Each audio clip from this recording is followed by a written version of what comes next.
नमस्कार, आप देख रहे हैं द पब्लिकर। मैं सुभाष चौधरी हूं।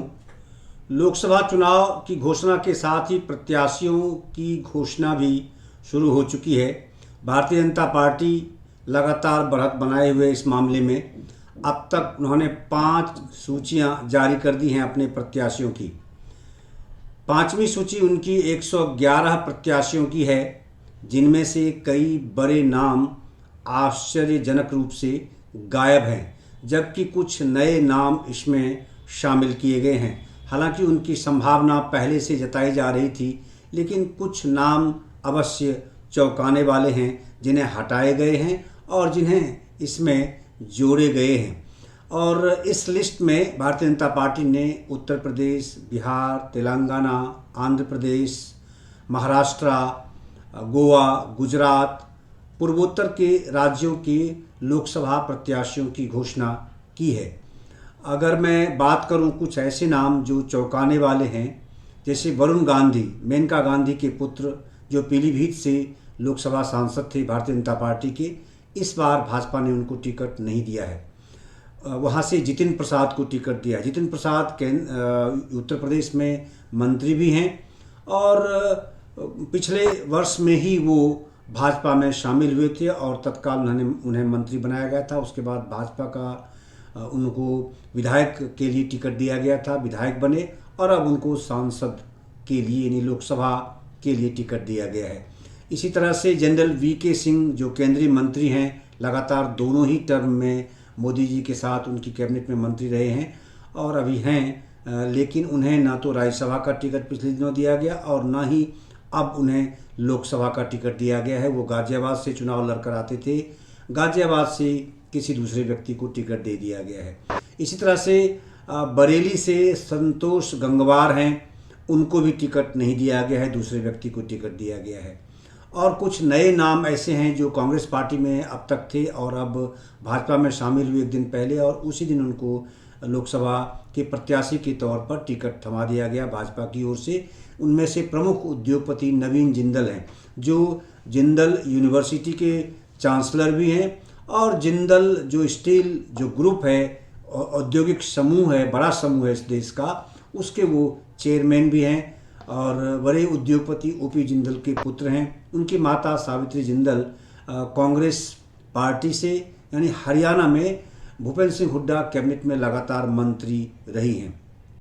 दूसरा नाम रंजीत चौटाला का है, जो कैबिनेट मंत्री हैं अभी वर्तमान में हरियाणा में, नायब सिंह सैनी मंत्रिमंडल में, और मनोहर लाल मंत्रिमंडल में भी वो ऊर्जा मंत्री थे, बिजली मंत्री थे और अब भी उन्हें बिजली विभाग ही दिया गया है। वो निर्दलीय विधायक थे और निर्दलीय विधायक के रूप में चुनकर आने के बाद भाजपा को उन्होंने समर्थन दिया था सरकार बनाने में और वो मंत्री बनाए गए थे।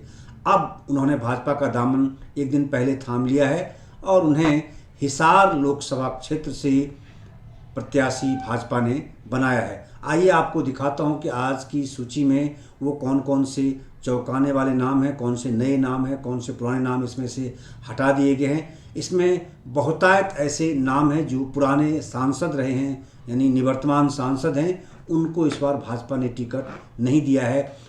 जबकि बहुत सारे ऐसे नाम हैं जिस पर कि इस बार दांव खेलने का निर्णय भाजपा ने लिया है। आइए आपको दिखाता हूं वो सूची जिसमें 111 नाम जारी किए गए हैं। भारतीय जनता पार्टी ने आज 100 से अधिक प्रत्याशियों की 5वीं सूची जारी कर दी है। लोकसभा चुनाव 2024 के लिए प्रत्याशियों की घोषणा के मामले में भारतीय जनता पार्टी लगातार बढ़त बनाए हुए है और दूसरे स्थान पर कांग्रेस पार्टी है। हालांकि कांग्रेस पार्टी की ओर से बहुत धीमी गति से प्रत्याशियों की घोषणा की जा रही है, जबकि भारतीय जनता पार्टी थोक के भाव में अपने प्रत्याशियों की घोषणा कर रही है और आज 5वीं सूची उन्होंने जारी कर दी है। भारतीय जनता पार्टी की सीईसी की बैठक जेपी नड्डा राष्ट्रीय अध्यक्ष की अध्यक्षता में हुई थी, जिसमें प्रधानमंत्री नरेंद्र मोदी, केंद्रीय गृह मंत्री अमित शाह भी शामिल हुए थे और उस कमेटी ने आज 111 प्रत्याशियों के नामों की स्वीकृति दे दी है। इसमें आंध्र प्रदेश से 6 प्रत्याशी हैं, इसके अलावा बिहार से सभी 17 सीटों पर भारतीय जनता पार्टी ने अपने प्रत्याशियों की घोषणा कर दी है।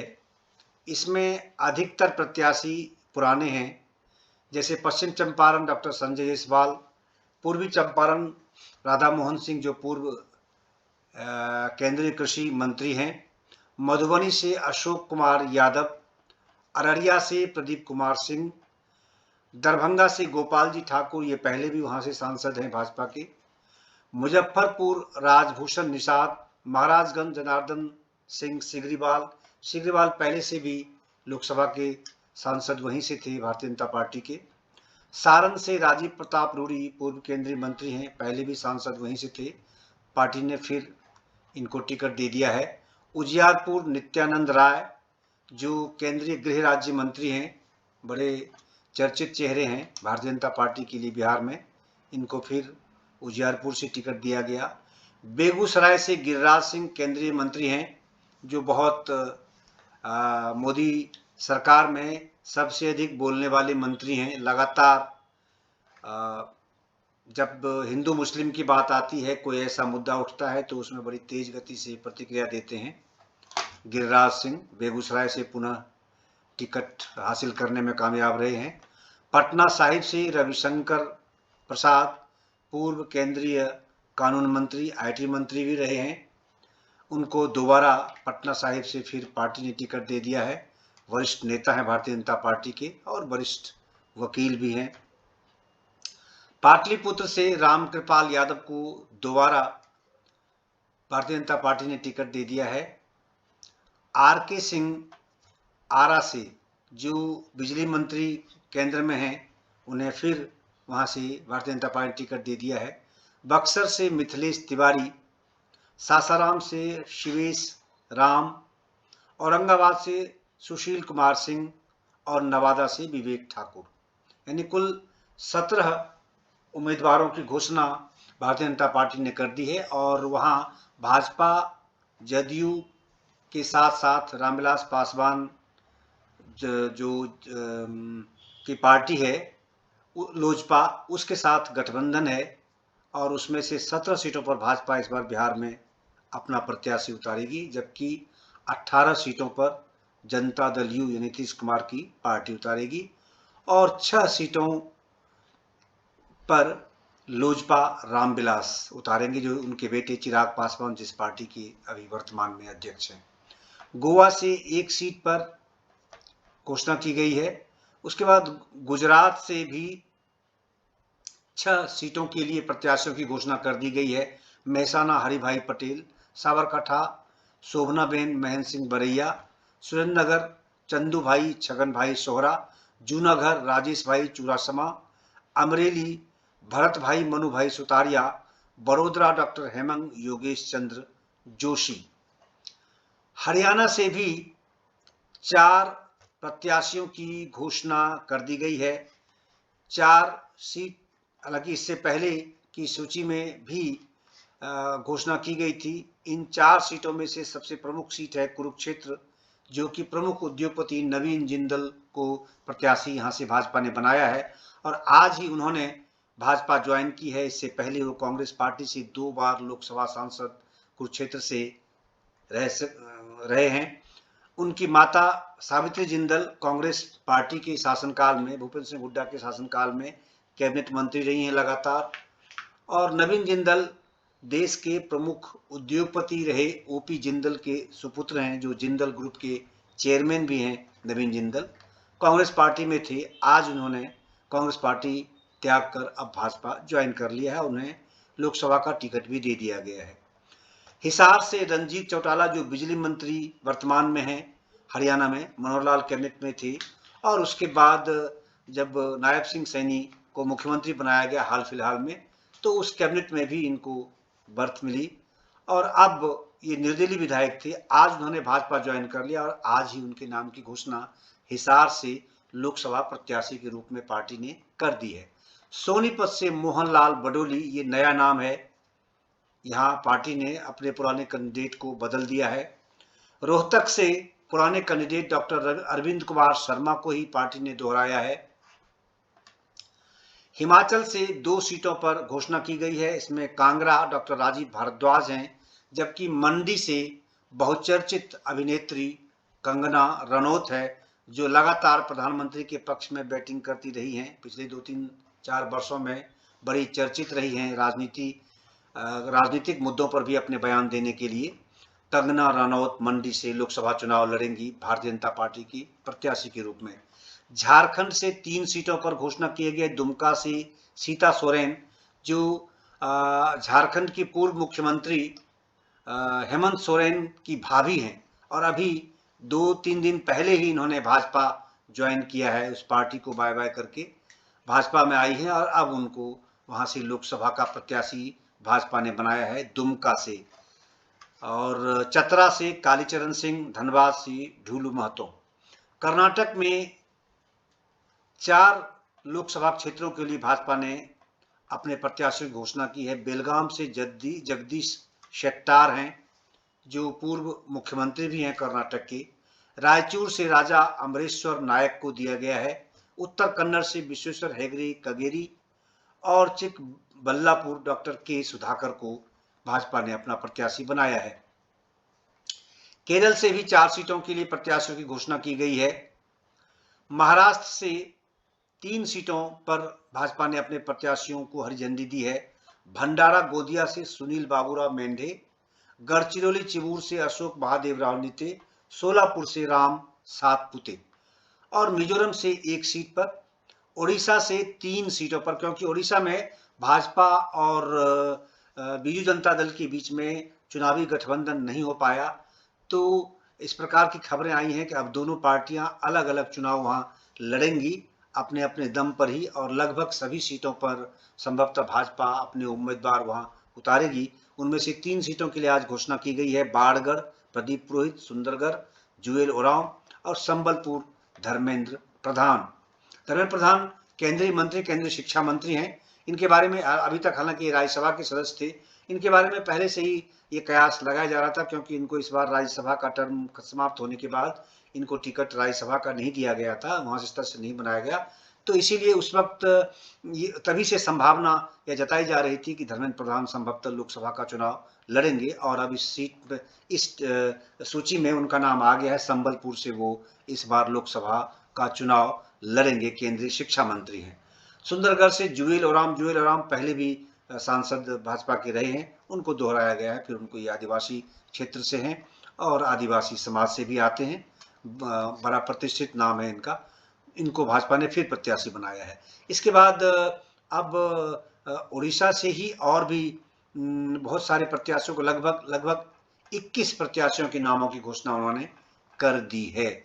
क्योंझर से, मयूरभंज से, और प्रताप चंद्र सारंगी जो मंत्री बनाए गए थे पहले टर्म में नरेंद्र मोदी द्वारा, और साइकिल पर चलने के लिए बड़े फेमस हुए थे, बहुत सादा जीवन जीते हैं, इनके बारे में ऐसी कहानी बताई जाती है। तो बालासोर से उनको फिर टिकट दिया गया है। भद्रक अभिमन्यु सेठी, ढेंकनाल रुद्रनारायण पाणी, और बालागीर से श्रीमती संगीता कुमारी सिंहदेव, कालाहांडी से मालविका केसरी देव, उसके बाद नवरंगपुर से बलभद्र माझी, बैजयंत जय पांडा भी केंद्रपाड़ा से, इनको भाजपा ने पहले भी, ये सांसद वहाँ हैं, और भाजपा के राष्ट्रीय उपाध्यक्ष भी हैं बैजयंत जय पांडा। ये दूसरी पार्टी से भाजपा में आए थे, उसके बाद ये फिर लोकसभा चुनाव लड़े और वहाँ से वो जीत करके भी आए।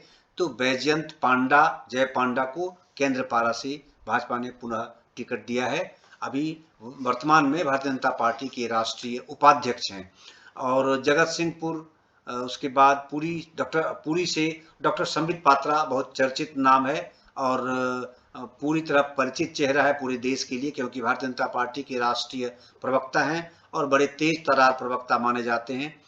हमेशा वाक्पटुता के लिए बड़े ये फेमस हैं। हमेशा राजनीतिक प्रतिक्रिया देने में, राजनीतिक बहसबाजी में सबसे अव्वल माने जाते हैं डॉक्टर संबित पात्रा। पिछली बार भी लोकसभा का चुनाव इन्होंने भाजपा की टिकट पर पुरी से लड़ा था, लेकिन हार गए थे, पराजित हो गए थे।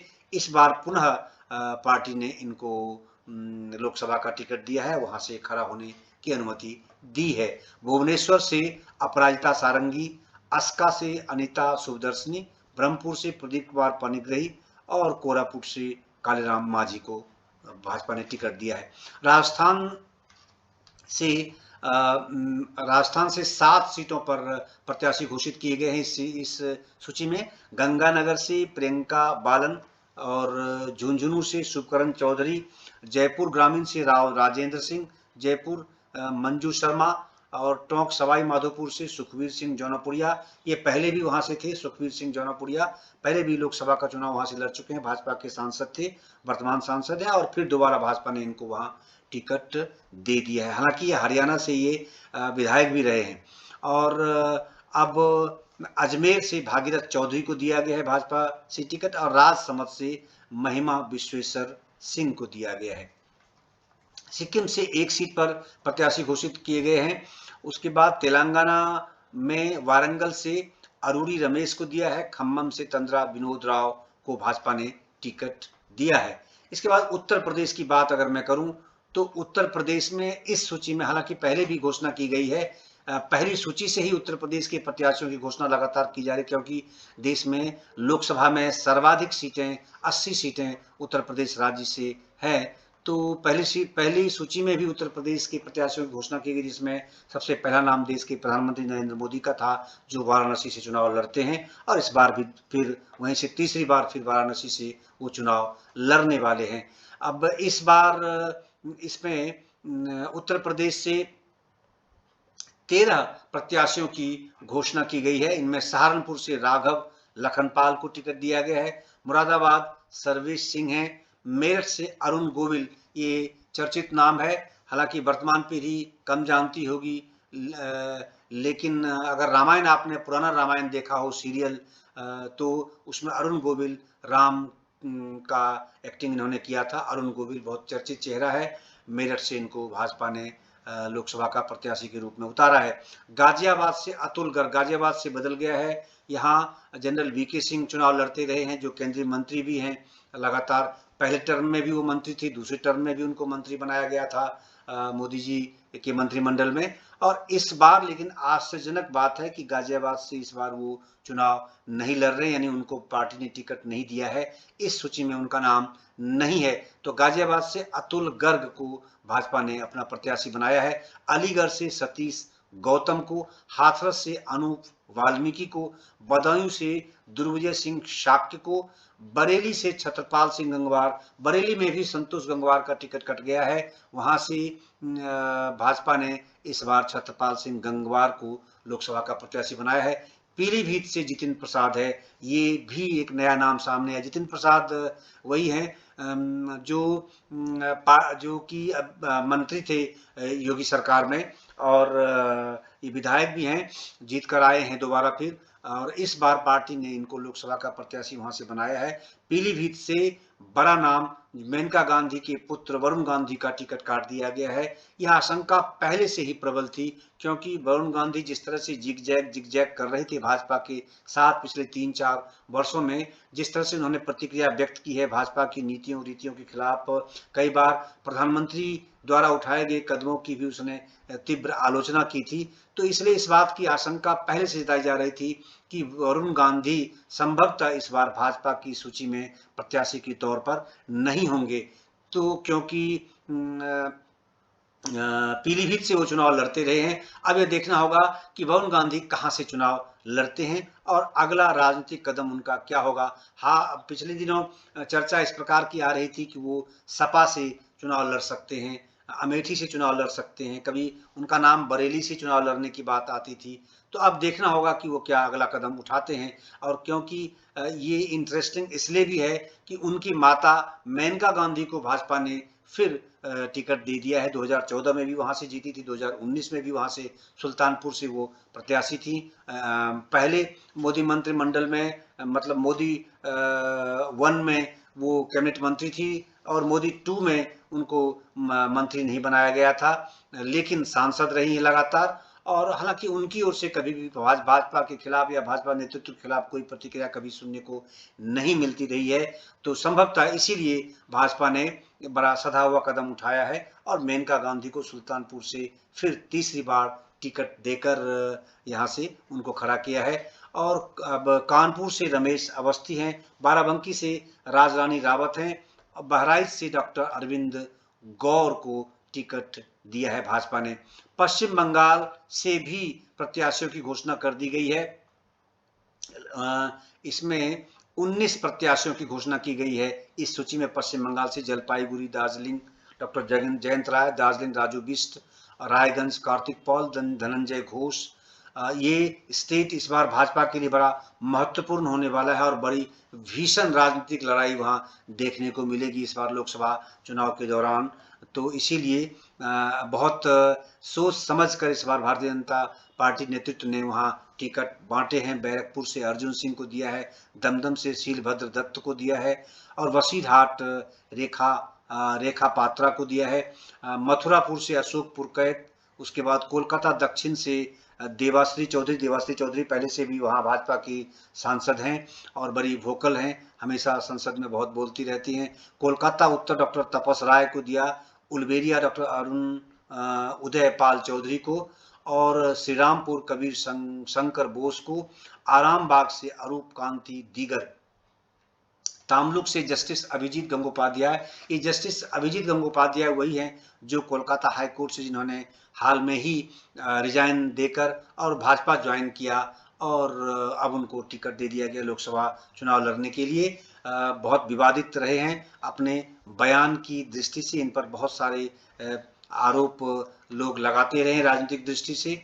मेदिनीपुर से अग्निमित्रा पॉल को टिकट दिया है, बर्धमान से असीम कुमार सरकार हैं और बर्धमान दुर्गापुर से दिलीप घोष भारतीय जनता पार्टी के वहाँ प्रदेश अध्यक्ष रहे हैं और बड़े सक्रिय रहे हैं। पार्टी भाजपा का और टीएमसी के साथ संघर्ष में दिलीप घोष का बड़ा नाम हमेशा चर्चा में रहता रहा है। तो ये कुल 111 प्रत्याशियों के नामों की घोषणा आज भारतीय जनता पार्टी सीईसी की ओर से की गई है, जिसके बारे में हमने आपको सारी जानकारी दी। मुझे उम्मीद है कि ये इससे आपको पूरा एक आकलन मिल जाएगा कि भारतीय जनता पार्टी ने इस बार किस प्रकार प्रत्याशियों का चयन किया है और किस प्रकार के प्रत्याशियों को मैदान में उतारा है। और इससे आप यह भी अंदाजा लगा सकते हैं कि लोकसभा चुनाव 2024 में इस बार किस तरह से तकरार होने की स्थिति पैदा होगी और चुनाव का रिजल्ट क्या हो सकता है। इन प्रत्याशियों को देखकर आप अंदाजा लगा सकते हैं और आपका बहुत बहुत धन्यवाद।